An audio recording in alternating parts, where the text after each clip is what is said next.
All right. We are back. Kingdom Sports live at 5 Friday night. Back in our normal time slot. Welcome, welcome, welcome. This is your host, C. Michael Stanley. Make sure you tag your church. We run to represent our churches. So give a shout out to your churches. And we're going to get into what happened in the college football championship, the NFL playoffs. Like, comment, and share. Tag someone who's a sports fan, a Kingdom citizen, because this is Kingdom Sports. Like, comment, and share. My picks last week, man, I was way off. I got every pick wrong except the Rams being the Bears. But we had a lot of good football. So let's dive into the college football championship game. We had Indiana against Miami. I was going against Indiana all playoffs. I said they are a basketball school, but they pulled it off. Very, very good game, very exciting game. We saw both teams play very well. We saw both defenses really step it up. And it came down to turnovers. Like I've said this, since the playoffs have started, and it's something I always say, turnover battle is going to dictate a lot of playoff games, a lot of championship games, and that's what happened. If you win a turnover battle, there's a good chance you're going to win that game. Pick sixes kills a team, scooping scores kills a team, and then just any type of turnover at the wrong time will kill a team. And so we saw that what happened with Miami. It was shaping up to go down as a classic ending. We saw the young man from Indiana have a great run on a fourth down call. Shout out to the coach for making the call, and shout out to the young man, Mendoza, for making an outstanding run. Then we had Miami with the ball. Miami had the ball. They were driving, and it was looking like it was going to be a setup for Miami to go ahead and score a touchdown and win the game. But unfortunately, I don't know if it was a bad throw, a misread between the quarterback and receiver, or it's a great defensive play. I looked at it a couple of times. It's kind of hard for me to decipher what happened on that. But the defender for Indiana intercepted Carson Beck, and that was the ball game. Great game. I hate to end it like that, but if you're a defensive fan, a defensive football fan, you may have enjoyed that. If you're an Indiana fan, you definitely enjoyed that. For a defensive playmaker to make a play to win the game. So again, great game. I had that pick wrong. I picked against Indiana and Miami all the way through. So I went ahead and picked Miami, being a Florida boy that I am. But the Hurricanes let me down. They let me down. But great game. Shout out to Indiana. But I will say this, Indiana, you're still a basketball school. You have to pop all 2, 3, 4 of these for me to say, okay, you're a football power. So for right now, you're still a basketball school in my book. I still won't pick you to win another championship. All right, on to the NFL. Like I said, the only pick I got right in the NFL, I said all the road teams are going to win. So the only one I got right was the Rams and the Bears. Caleb Williams, man, I was worried about him. I didn't think he was going to be, all of that. But, man, he showed us some stuff, man. He showed us some stuff. And great touchdown pass he slung out there to get the game into overtime. And, the better team won, though. But the Bears, young quarterback, young coach, some great tools around them. So we'll see the Bears, win this thing potentially for the next 5 to 8 years, potentially. If they can keep the right pieces around the young man, if he can, and we see this come up. Sometimes the quarterback get a big contract and it's hard to keep pieces around them. So hopefully he can get some stuff outside of football that helps compensate so he can help his team keep the salary cap flexible for him as they move forward in the future. But definitely exciting football, brand of football the Bears are playing. But I picked the Rams, the veteran team, veteran quarterback, more of a veteran coach, and they did pull off that win. Now Buffalo, I did pick Buffalo to pull off the win over the Broncos, and as we see, they did not. And they end up firing their coach. We'll get that before we close the show out, man. I said it before the playoffs started that I saw Tomlin and Harbaugh possibly being fired. But, man, the number of coaches that have been fired is insane. It's insane. But we'll talk about that. Are they deservingly so? We'll talk about that a little bit. But great game again with the Bills and the Broncos. Broncos came out there. Josh Allen, I thought he was going to prove me wrong this year. I've been saying Josh Allen is overrated for like the last 5 years. I feel like he doesn't get it done when it's time to get it done. And again, my assessment of him is accurate still. It's still accurate. I need him to at least get to the Super Bowl before I start calling him overrated. He ain't got to win it. I need him to at least get there. But for me, he's overrated. Talent doesn't quite equate exceptional leadership. I'll say that again. Talent doesn't necessarily equate exceptional leadership. You can have all the talent in the world, but that don't mean you're a great leader. And I think they've been depending on him in both areas. And I think he's not really a leader of men. And you really need that from your quarterback. But sometimes you can't get that from your quarterback. It's usually a guy on the defensive side of the ball that'll step up and do that. And I don't see that they have that right now. Unfortunate for their coach. We'll get to the coaches a little later. But great game anyhow. But again, Josh Allen, Keelan Sports, C. Michael Stanley opinion of you, overrated. Overrated. All right. 49ers.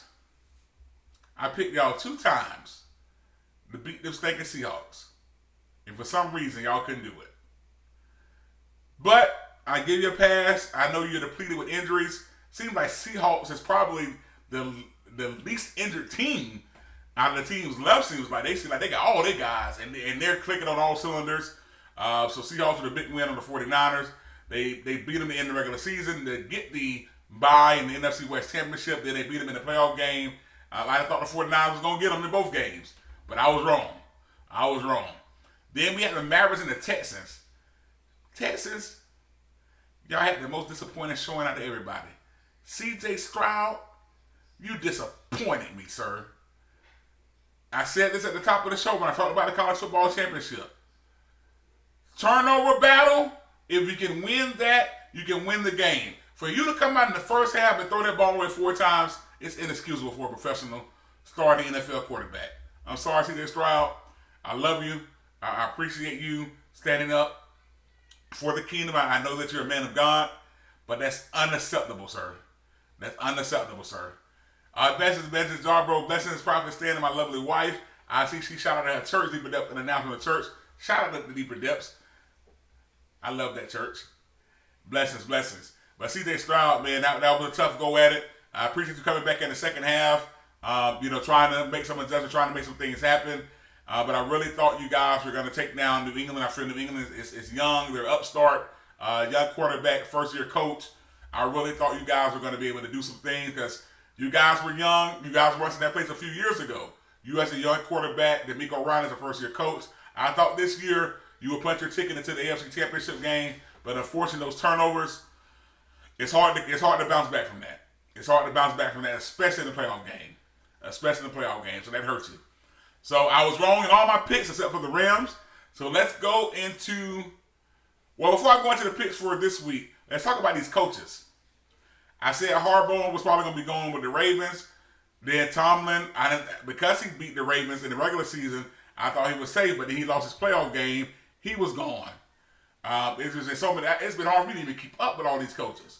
Now, the thing that has always bothered me, this is what I want to talk about. McDermott, I feel like that wasn't on him. For the Bills, I don't feel like that man should have lost his job. Some of the others, their time may have been up.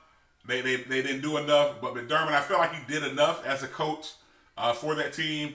I feel like they had some missing pieces and things of that nature. And again, I feel like Josh Allen, and I still feel like Josh Allen may be, I'm not going to say maybe, he's overrated to me. To me, that's my sports opinion about Josh Allen. He's overrated. I don't believe that coach should have lost his job. Some of the others, some may feel like they should have lost their job. Some may feel like they shouldn't have. But some of the others, I feel like the time was up. Like, you done enough. Harbaugh was a Super Bowl champion. Tomlin was a Super Bowl champion. But sometimes those voices get a little too old in the locker room. They get a little too old in the locker room. The guys know what you're going to say every season. You say the same thing and things of that nature. So it has to happen. It has to happen. So with that being said, I understand that changes have to happen. But I kind of get bothered when I see these same coaches just popping up with another team. Now, the last team let you go how this other team bring you in? I think once those guys have run their course, you got to get some younger guys opportunity. A prime example, Vrabel with the Patriots. Yeah, change of the seats. Yeah, it has to happen. Change of the seats has to happen. Yeah. I feel like that's very overrated. I feel like that forever. But Jacksonville Jaguars, their coach, a young man, McVay with the Rams. He's held that team down. Why do we keep recycling through these old coaches? How did Kevin Stefanski get another job after the abysmal job he did with them in Cleveland? Harbaugh, he's a legendary coach, but he got a big-time job with the New York Giants. Why do the same coaches get cycled through? Lose a job, another team gets them. One of my all-time biggest culprits of this, I don't understand how this man keep getting a job. And I'm going to the NBA now. We're going to get more to the NBA after the Super Bowl. But Doc Rivers, how does Doc Rivers keep getting hired for a job? And you got somebody like Jeff Van Gundy, like he's an older guy, but man, how come he never got another opportunity? That kind of bothers me. You got a lot of young guys out there that's waiting, like a Sam Cassell. They're sitting there waiting. Why can't we give some of these younger guys an opportunity? They're going to relate to the players better. We're going to see something different as a fan, because you just take your system from one team and put it in the other team. So you're going to have the Giants looking like the Ravens. We see the same thing cycling through. Oh, they're from this coaching tree. All of them coach the same. Give us something different. Give the fan base something different. I heard the Steelers were talking about hiring Mike McCarthy. Like, come on, man, you just trading out Black Mike for White Mike. Because Tomlin and McCarthy, they're old school guys, they're older guys. You should have kept Tomlin. You're gonna do that. Yeah, Mark Jackson. Why he got another shot in the NBA? We keep cycling through these same coaches. You done got fired 5 times and you get another job. Like I say, Doc Rivers is a prime example for me. He was with my beloved Orlando Magic. He was with the Boston Celtics, won the championship, but I got to be the one to tell you that championship was not won by his coaching. That championship was won by Paul Pierce's determination, KG's defensive prowess, how he really changed his game and became a defensive dynamo after being the main offensive option for his team in Minnesota. The timely shooting of a Ray Allen, the full generalship of a Rondo, and all those guys coming together to play their roles, like a Tony Allen being a defensive stopper as well. I don't put that on Doc Rivers as the key card that won the championship for the Celtics. But here we go. He leaves the Celtics. He wound up with the Clippers. Had all that talent with the Clippers. Got nothing done. Next thing you know, he pops up with the Sixers. I'm on team 4 now. Now he's with the Milwaukee Bucks. His Sixers team was so forgettable, I don't even have to say anything about it. Now he's with the Milwaukee Bucks. He's probably going to lose Giannis Antetokounmpo. He's already lost Damian Lillard. Come on. Doc Rivers, come on. You must got a real good talk game, sir. Because how do you get 5 in the NBA head coaching jobs? Baffles me. So we see it in the NBA, we see it in the NFL. I don't follow the NFL and the MLB that heavy to check on the kind of coaching carousel works in those sports. But we see this in the NBA and the NFL, and I'm tired of it. I'm tired of it. Give some young guys an opportunity. You never know what you have until you get somebody an opportunity. Thank you, Elder. Yes. Thank you, Elder. I appreciate the feedback, sir. Yeah, I don't know why the Steelers talking to Mike McCarthy. Like, I like Mike McCarthy. I think he's a good coach. But man, your time is up, man. Those tactics, those strategies, it's a new age now. It's a new era. I don't know if everybody here went to the Mountain Conference. It's a new era. Blessings, Pastor Hardy. It's a new era, man. Get some of this young blood in and see what they can do. I was watching First Take this morning, and they were talking about Phillip Rivers getting a job. You know, Stephen A. He said, come on. He's a high school coach. How you going to give him a chance? Then Ryan Clark put up and say, why not? Ryan Clark said, I think I can coach. Cam Newton said, I think I can coach. You never know what they can do until they get in there. You never know. Give somebody an opportunity. Those old coaches that's been in this thing for a while, they got it because somebody gave them an opportunity. I might have froze up. I don't know if y'all can still hear me, but my video looks a little glitchy. Hopefully y'all will still able to hear me. It should be correcting itself now. But those old coaches, somebody had to give them an opportunity. So give some new blood some opportunity. Let us as fans see something better. See something different. Let a player get coached a different way. Let him learn some things he haven't seen before.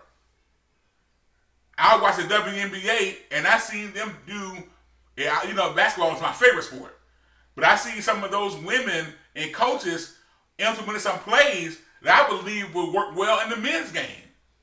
But if they never get there and they don't give those ladies the opportunity to come coach over in the men's game. So you just never know. The place I work for now, I've had 6 different jobs within my organization, and they would never know what I can do until they put me in a position to give it a try. Right now, I'm getting ready to possibly try out something brand new. Give somebody an opportunity and let them prove themselves. And it's a good chance they may shock you. It's a good chance they may do well. So that's my take on the coaching carousel.